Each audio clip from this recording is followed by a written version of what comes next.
اس کہانی کو آخر تک ضرور سنیے گا اور چینل کو ضرور سبسکرائب کیجیے گا۔ میں نے جیسے ہی گھر سے باہر قدم نکالا، بہت سے بچوں نے مجھے گھیر لیا۔ سب مجھے کہنے لگے، اسے ہاتھ مت لگانا، یہ اپنی ماں کی طرح ناپاک ہے۔ اگر ہم اسے چھوئیں گے تو ہمارے ہاتھ بھی ناپاک ہو جائیں گے۔ نہیں ہے میری ماں ناپاک، میں زور سے چلایا۔ ایک بچہ بولا، میرے ابو کہتے ہیں تمہاری ماں ایک طوائف ہے، تم ایک طوائف کی ناجائز اولاد ہو۔ ایک دوسرا بچہ بولا، اور طوائف زادوں کا کوئی دوست نہیں ہوتا۔ سب مجھ پر ہنس رہے تھے۔ ایک دم میری آنکھ کھلی اور میں ہڑبڑا کر اٹھ بیٹھا۔ آس پاس دیکھا تو کوئی نہیں تھا سوائے میری بیوی کے۔ نائٹ بلب کی مدھم سی روشنی کمرے میں پھیلی ہوئی تھی۔ کچھ دیر بعد جب میرے حواس بحال ہوئے تو مجھے احساس ہوا کہ خواب تھا۔ میں نے پانی پینے کی غرض سے گلاس اٹھایا۔ گلاس کی آواز سے میری بیوی کی آنکھ کھل گئی۔ بولی، خیر تو ہے، اس وقت کیا کر رہے ہو؟ کچھ نہیں ہوا، تم سو جاؤ۔ اتنا کہہ کر میں کھڑکی کے پاس آ کر کھڑا ہوا۔ ایک ٹھنڈی ہوا کا جھونکا جسم کو چھو کر گزر گیا۔ دل کو تھوڑا سا سکون ہوا۔ میں اس خواب کے متعلق سوچنے لگا کہ خواب نہیں تھا، ایک حقیقت تھی، میری زندگی کی سب سے بڑی اور تلخ حقیقت، جسے میں کبھی فراموش نہیں کر سکتا تھا۔ آج برسوں گزر جانے کے بعد بھی میرا بچپن میرا پیچھا نہیں چھوڑا تھا۔ میں ایک ناپاک ماں کا بیٹا ہوں۔ جب بچے مجھے کہتے تو میں بھاگا بھاگا گھر آتا تو دروازے کی کنڈی لگا لیتا۔ سارے بچے مجھے چھیڑتے ہوئے میرے گھر کے دروازے تک آتے تھے۔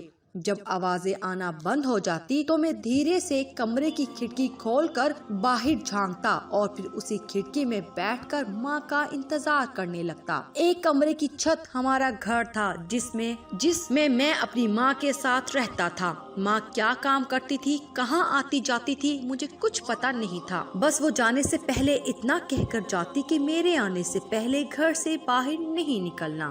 جب ماں گھر آتی تو میں ماں سے کئی سوال کرتا، ماں تو کہاں گئی تھی؟ پھر میں ماں کو بتاتا، آج پھر بچوں نے آپ کو ناپاک بولا ہے۔ ماں تو مجھے بتاتی کیوں نہیں؟ سب تجھے ناپاک کیوں کہتے ہیں؟ میرے پوچھنے پر ماں کہتی، تو کسی کی باتوں پر دھیان نہ دیا کر، اور تمہیں کون کہتا ہے گھر سے باہر نکل؟ میں تمہیں منع کر کے جاتی ہوں نا، میں اکیلا گھر بور ہو جاتا ہوں، اور ماں گلی میں کوئی بھی مجھ سے دوستی نہیں کرتا، سب کہتے ہیں میں ایک طوائف زادہ ہوں۔ ماں یہ طوائف زادہ کیا ہوتا ہے؟ میرے اصرار کرنے پر ماں مجھے اکثر ڈانٹتی اور کہتی، کون کہتا ہے کہ تو طوائف زادہ ہے؟ تم تو میرے بہت ہی لاڈلے بیٹے ہو۔ پھر میں ماں سے کہتا تھا، تو ایسا کیا کر، مجھے بھی اپنے ساتھ کام پر لے جایا کر، میں بھی وہی کام کروں گا جو تو کرتی ہے۔ تو ماں کہتی، نہیں، تم ایسی جگہ نہیں جا سکتے، وہ بہت گندی ہے۔ تو میں کہتا ہوں، ماں تو تم بھی تو ایسی گندی جگہ پر کام کیوں کرتی ہو؟ چھوڑ دو نا ایسی گندی جگہ کام کرنا، پھر تمہیں کوئی ناپاک بھی نہیں کہے گا اور میرے بہت سے دوست بن جائیں گے۔ تو ماں کہتی، کوئی بھی شوق سے گندی جگہ کام نہیں کرتا، میری مجبوری ہے۔ ہاں مگر بہت جلد ہم یہ گلی چھوڑ کر چلے جائیں گے کسی دوسری جگہ جہاں تمہارے بہت سے دوست ہوں گے۔ میں اکثر ماں کی باتوں کو سمجھ نہیں پاتا تھا۔ ایک شام ایسا ہوا کہ ایک آدمی گاڑی لے کر آیا اور ماں اس کے ساتھ گاڑی میں بیٹھ کر چلی گئی اور باہر سے دروازہ بند کر گئی۔ میں کھڑکی میں بیٹھ کر ماں کا انتظار کرنے لگا اور وہیں بیٹھے سو گیا۔ جب آنکھ کھلی تو خود کو بستر پر پایا، پھر سے تیار ہو رہی تھی کام پر جانے کے لیے۔ آج میں نے دل میں سوچا، میں ماں کا پیچھا کروں گا، وہ جگہ دیکھوں گا جہاں ماں کام کرتی ہے، اور پھر میں چوری سے ماں کے پاس چلا جایا کروں گا۔ جب ماں گھر سے نکلی تو میں ماں کے پیچھے نکل کھڑا ہوا۔ ماں کا پیچھا کرنے کے بعد میں نے جو دیکھا، اس کے بعد کبھی میرے قدم گھر کی طرف نہیں گئے تھے۔ ہاں میں گھر سے بھاگ گیا تھا۔ بھاگتے بھاگتے میں ٹھوکر کھا کر گرا تھا اور گرتے ہی بے ہوش ہو گیا۔ ہوش میں آنے کے بعد جب لوگوں نے مجھ سے پوچھا کہ میں کون ہوں تو میں سہم سا گیا۔ ابھی لوگ میرے چہرے سے پڑھ رہے تھے کہ میں ایک ناپاک ماں کا بیٹا ہوں۔ ایک آدمی نے پوچھا، تمہاری ماں کہاں ہے؟ تو میرے منہ سے نکلا، میری ماں مر چکی ہے، میرا اس دنیا میں کوئی نہیں ہے۔ میں نے ایک پل میں اپنی زندہ ماں کو مار دیا تھا، اس کے 10 سال کے پیار کو بھلا دیا تھا۔ جب لوگوں نے سنا میری ماں مر چکی ہے اور میں لاوارث ہوں، لوگوں نے مجھے چائلڈ ہوم پہنچا دیا۔ یہاں پر میری عمر کے اور بھی بہت سے بچے تھے۔ यहाँ पर मेरे बहुत से दोस्त भी बन गए और कोई मुझे ये नहीं कहता कि मैं एक नापाक माँ का बेटा हूँ। यहाँ मैं भूल गया मेरी कोई माँ भी है, क्योंकि मैं सब बच्चों में बड़ा था। मैं सब बच्चों का इंचार्ज बना दिया गया। मैं पूरी तवज्जो से काम करने लगा। साल कैसे गुजरे पता ही नहीं चला। फिर एक दिन ऐसा आया, मेरी जहानत की वजह से मुझे पूरे चाइल्ड होम का मैनेजर बना दिया गया। मालिक की गैर मौजूदगी में मैं सारा काम देखता था। मेरा मालिक मुझसे बहुत खुश था, तो मुझे अपना बेटा मानता था। फिर एक दिन ऐसा आया, मैं शादी के बंधन में बंध गया। मेरी महक से शादी हो गई। मेरी महक से मुलाकात एक शादी हाल में हुई थी। ये शादी हाल मेरे मालिक ने अरेंज किया था। वो बहुत सखी दिल इंसान था। इस सारे प्रोग्राम का काम मेरी निगरानी में हो रहा था। सारी सिक्योरिटी मैं खुद देख रहा था। किसी ने मुझे आकर कहा, बाहर एक लड़की खड़ी है और उसका कहना है वो ब्यूटिशियन के साथ है। वो कुछ काम की वजह से लेट हो गई। मैंने इस वर्कर से कहा, चलो मैं खुद देखता हूँ। जब मैंने पहली बार महक को देखा था, वो बहुत घबराई हुई थी और सहमी हुई खड़ी थी। दूर खड़े 2-4 लोग उसकी तरफ देख रहे थे। उनकी नजरों से बचने के लिए खुद में सिमटी जा रही थी। बार बार सर पर दुपट्टा ठीक कर रही थी। जब मैं उसके पास गया था, लोगों की नजरों का जाविया बदल गया था। फिर उसने मुझे अपने लेट होने की वजह बताई और मेरे साथ चलती हुई अंदर तक आई। वो मेरा शुक्रिया अदा करते हुए दुल्हन सेशन में चली गई, जहाँ पर सब दुल्हने तैयार हो रही थी। मैं कुछ देर उसी जगह खड़ा रहा, फिर मैं अपने काम में लग गया था। मगर आज पहली बार मेरे साथ ऐसा हुआ था। मैंने किसी औरत के बारे में रुक कर सोचा था, वरना मुझे औरत नाम से नफरत थी। दूसरी बार मेरी महक से फोन पर बात हुई थी। कुछ पेमेंट बाकी करना थी। इस सिलसिले में मैंने दोबारा कॉल की थी। इत्तेफाक से कॉल महक ने रिसीव की। शायद इसमें खुदा की कोई मर्जी शामिल थी, जो दूसरे दिन महक एक लड़की के साथ मेरे ऑफिस में मौजूद थी। ना जाने मैं इतना खुश क्यों था। मेरी ये खुशी मेरी आंखों से बयान हो रही थी। यहीं से हमारी दोस्ती की शुरुआत हुई। महक ने अपनी जिंदगी का हर सच मुझे बताया था। मैं भी बेचैन रहने लगा। जब तक अपने दिल की हर बात महक से शेयर न कर लेता, दिल को सुकून नहीं मिलता था। ये दोस्ती कब प्यार में बदल गई पता ही ना चला।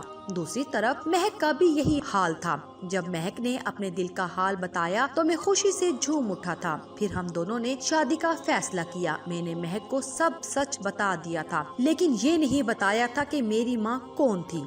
मैं किसी सूरत भी महक को ये नहीं बता सकता था कि मेरी माँ एक तवाइफ थी। आप अभी तक सोई नहीं? महक ने चुपके से आकर मेरे कंधे पर सर रखा तो मैं ख्यालों की दुनिया से वापस लौट आया। क्या आप मुझसे कुछ छुपा रहे हैं? महक ने प्यार से पूछा था। नहीं तो महक, क्यों तुमसे कुछ छुपाऊंगा? लेकिन महक बोली, हमारी शादी को 2 माह का अरसा गुजर गया है। मैंने इन 2 माह में नोट किया है कि आप अक्सर नींद में बेचैनी से करवटें बदल रहे होते हैं, जैसे आप कोई बहुत भयानक ख्वाब देख रहे हो। मैं एकदम घबरा गया कि कहीं महक को मेरे माजी के बारे में पता तो नहीं चल गया। इस वाक़ये के दूसरे रोज अचानक मेरी रात में आँख खुली। मैंने देखा महक बिस्तर पर नहीं थी। मुझे बाहर से सरगोशियों की आवाज सुनाई दी। मैंने देखा महक किसी से फोन पर बात कर रही है। कह रही थी, कल मैं आपसे मिलने आ रही हूँ। कल मैं आपके मना करने पर नहीं आई, लेकिन अब मैं रुकने वाली नहीं, भले कुछ भी हो जाए। इतना कहकर महक ने कॉल काट दी। महक के कमरे में आने से पहले मैं आंखें बंद करके लेट गया। महक चोरी से आकर लेट गई। मैंने महसूस किया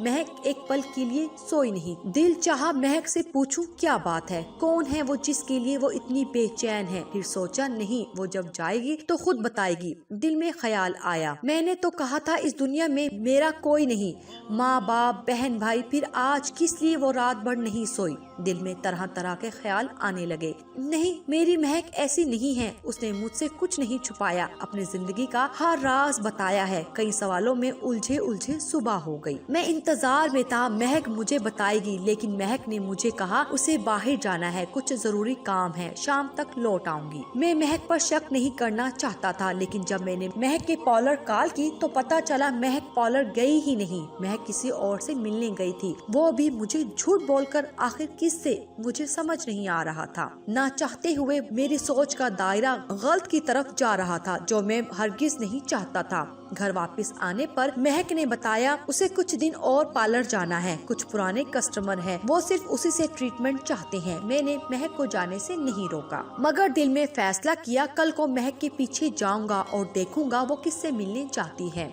दूसरे दिन मैंने महक का पीछा किया था। महक ने बाजार से थोड़े फूल खरीदे थे और कुछ मेडिसिन भी। महक रिक्शे से उतरकर एक गली में दाखिल हो गई। कुछ घर छोड़कर महक एक घर में दाखिल हो गई। उसे मेरी खुशकिस्मती समझ ले या बदकिस्मती, महक दरवाजा खुला छोड़ गई थी। मैं जब अंदर दाखिल हुआ तो खिड़की के पास मेरे कदम रुक गए। अंदर से महक की रोने की आवाजें आ रही थी। महक कह रही थी, मैंने आपके कहने पर आज तक किसी को नहीं बताया, मेरा भी इस दुनिया में कोई है, यहाँ तक कि अपने शोहर को भी नहीं, लेकिन बहुत हो गया, अब मैं किसी से नहीं डरूंगी, भले दुनिया में मुझे कुछ भी कहे, मैं एक तवाइफ की बेटी हूँ, मुझे कोई परवाह नहीं, आप मेरी माँ हो, मैं बस इतना जानती हूँ। महक बोल रही थी और मुझे पैरों तले जमीन निकलती महसूस हो रही थी। नहीं महक, तुम्हें मेरी कसम है, तुम किसी को नहीं बताओगी कि मैं तुम्हारी माँ हूँ। कमरे से आने वाली दूसरी आवाज मुझे कुछ जानी पहचानी सी लगी। कान लगाकर सुना तो दूसरी औरत कह रही थी, महक तुम किसी को नहीं बताओगी, मैं तुम्हारी माँ हूँ, एक ऐसी बदनसीब माँ जिसकी वजह से उसका बेटा उसे छोड़कर चला गया। मैं नहीं चाहती लोग तुम्हें ताने दे और तुम भी मुझे छोड़कर चली जाओ। आज मैं तुम्हें तुम्हारे सब सवालों के जवाब देती हूँ जो तुम बचपन से पूछती आ रही हो। हाँ महक, मेरे इन आंसुओं की वजह कोई और नहीं, मेरा बेटा है। एक दिन मैं घर लौटी तो घर पर नहीं था। वो ये बर्दाश्त नहीं कर पाया कोई उसे कहे वो एक तवाइफ का बेटा है। अगर वो मेरे पास होता तो मैं उसे सच बताती। महक, मैं एक तवाइफ जरूर थी, मैंने एक कोठे पर ही जन्म लिया था, लेकिन मेरा बेटा नाजायज नहीं था। मैंने उसके बाप से छुप कर निकाह किया था। फिर वक्त आने पर उसके बाप ने मुझे ये कहकर धक्का दिया, उसके समाज में एक तवाइफ के लिए कोई जगह नहीं है। उससे बहुत बड़ी गलती हो गई मुझसे निकाह करके। मैंने ये बात सबसे छुपाई थी, किसी को क्या बताती, लेकिन जब हमारे कोठे पर सबको पता चला कि मैं माँ बनने वाली हूँ तो सबने मुझे बुरा कहने की बजाय खुशी मनाई। सब खुश थे। उनकी कोठे पर एक और लड़की का इजाफा होने वाला था। सब लड़की होने की दुआएं मांगने लगे, लेकिन महक मैं रोज खुदा के सामने गिड़गिड़ा कर दुआ मांगा करती, ए खुदा तू मुझे बेटी नहीं देना, मैं अपनी औलाद को तवाइफ बनते नहीं देख सकती थी। मेरी माँ तो मुझे पैदा करके मर गई, लेकिन मैं ऐसा नहीं चाहती थी। और फिर खुदा ने मेरी दुआएं सुन ली और मुझे बेटा दे दिया। मैं दिल ही दिल में बहुत खुश थी, लेकिन कोठे पर सब मुझे नफरत की निगाह से देखने लगे थे, क्योंकि बेटे की पैदाइश के बाद मेरी लापरवाही की वजह से मेरा जिस्म नाचने की काबिल नहीं रहा था, इसलिए मैंने नाचना छोड़ दिया था। फिर मैंने फैसला किया मैं अब कोठे पर नहीं रहूंगी। मेरे एक जानने वाले ने मुझे एक मकान दिया। मैं अपने बेटे के साथ इधर रहने लगी, लेकिन पेट की प्यास बुझाने के लिए मुझे कोठे पर जाना पड़ा। मेरा कोई ग्राहक आ जाता तो मुझे थोड़े पैसे मिल जाते थे। यूं ही कई साल गुजर गए और मेरा बेटा 10 साल का हो गया। सब कुछ समझने लगा था, मुझसे बहुत सवाल करता था। मैं उसे बहुत डांटने लगी थी। महक, इन्हीं दिनों तेरी माँ को कोई कोठे पर फरोख्त कर गया था, किसने तुम्हारी माँ के साथ बेवफाई की थी। कोठे की मालकिन ने सिर्फ इसलिए तुम्हारी माँ को खरीदा था क्योंकि वो माँ बनने वाली थी। कोठे की मालिक ने तमाम चेकअप करवाने के बाद तुम्हारी माँ को खरीदा। वो जान गई थी तुम्हारी माँ के पेट में लड़की है। तुम्हारी माँ एक अच्छे घराने से ताल्लुक रखती थी। मैंने उसे बहुत समझाया था कि वो घर वापस लौट जाए, लेकिन वो नहीं मानी और उसने मुझसे वादा कर लिया कि अगर उसे कुछ हो जाए तो तुम्हारा ख्याल मैं रखा करूँगी। मैंने तुम्हारी माँ को कुछ भी ऐसा करने से मना किया था। वो मेरी बात मान गई थी, लेकिन उसने मुझसे वादा लिया था कि तेरे पैदा होने के बाद मैं तुझे लेकर कहीं गायब हो जाऊं। इसलिए मैंने एक आदमी को राज में लेकर ये घर भी देख लिया था जहां मुझे छुपकर रहना था। तुम्हारी पैदाइश से 2 दिन पहले ही मैं घर लौटी तो मेरा बेटा घर पे नहीं था।